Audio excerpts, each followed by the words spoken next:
The Roaring Twenties, an age of opulence and grandeur, was captured so well by F. Scott Fitzgerald's The Great Gatsby. But from where did he draw his inspiration?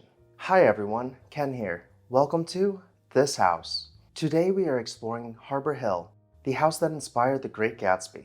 Make sure to hit that subscribe button so you never miss an exciting episode of This House. Clarence Mackay was born into unmeasurable wealth. His father, John William Mackay, was a first-generation American from Ireland who grew up poor. He sold newspapers and labored in a shipyard to support his wife and 3 kids.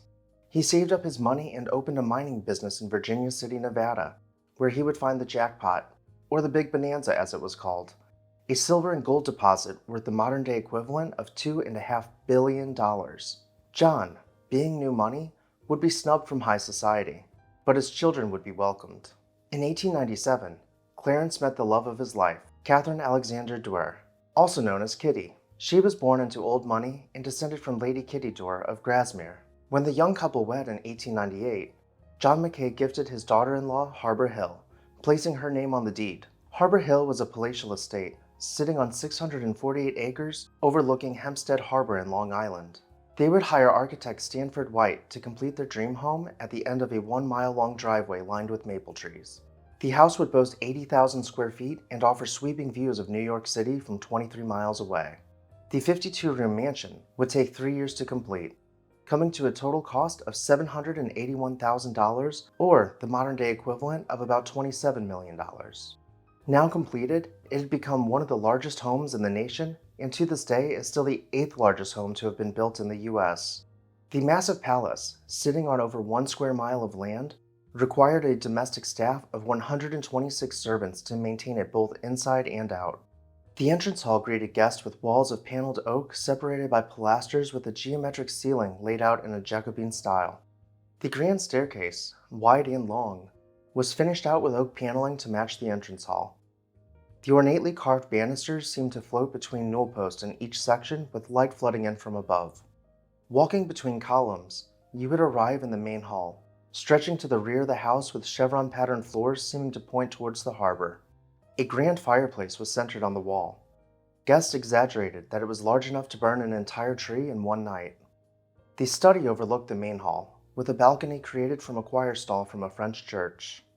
The drawing room, created in the Louis XV style, was also used as a ballroom, with gold trim set against white panels and mirrors taking up space on the walls. Light bounced around this lavish space. The billiards, set off the entrance hall opposite the grand stairs, was clad in oak paneling, with an oversized marble fireplace and decorated with trophies.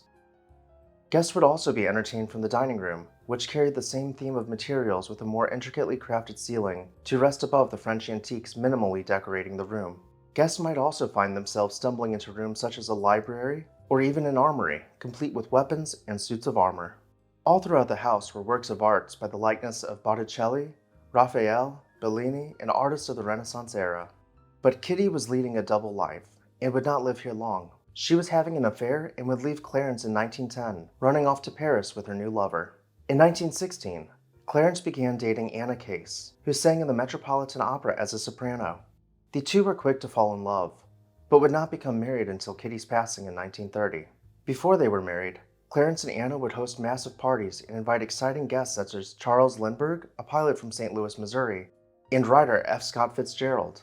In 1924, the Mackays threw a huge party for Edward, Prince of Wales. The mile-long driveway was illuminated with small blue lights, and the house was decorated in red, white, and blue lights, a patriotic display that could be seen shining bright from New York City across the harbor. This party inspired F. Scott Fitzgerald to write a novel.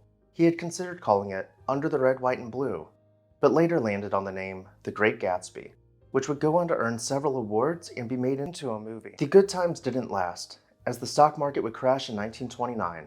Clarence did not have a good head for business and was all but wiped out financially. He was able to keep the property, but was not able to afford his staff. For rich or for poor, Clarence and Anna tied the knot in 1931. The following year, the newlywed couple moved into a small farmhouse in a remote section of their property. Clarence passed away in 1938, and grief-stricken Anna left the property to live in a Manhattan townhouse, which would be foreclosed on in 1940. Also, in 1940, a portion of the estate was rented by the U.S. Army for use as the Roslyn Air Force Station. By 1947, the house had fallen into disrepair, and the decision was made to demolish it with the use of dynamite. Later on, in 1955, John William Mackay III, Clarence's son, sold the entire estate to a developer with plans to build 400 homes where the mansion once stood. Thank you all for watching. I really hope that you enjoyed this video. Make sure to hit the subscribe button and let me know which room was your favorite down in the comments below. While you're at it, make sure to grab a This House logo branded hat, perfect for the summer. I'd also like to take a moment to say thank you to our This House supporters for helping us to bring you these videos.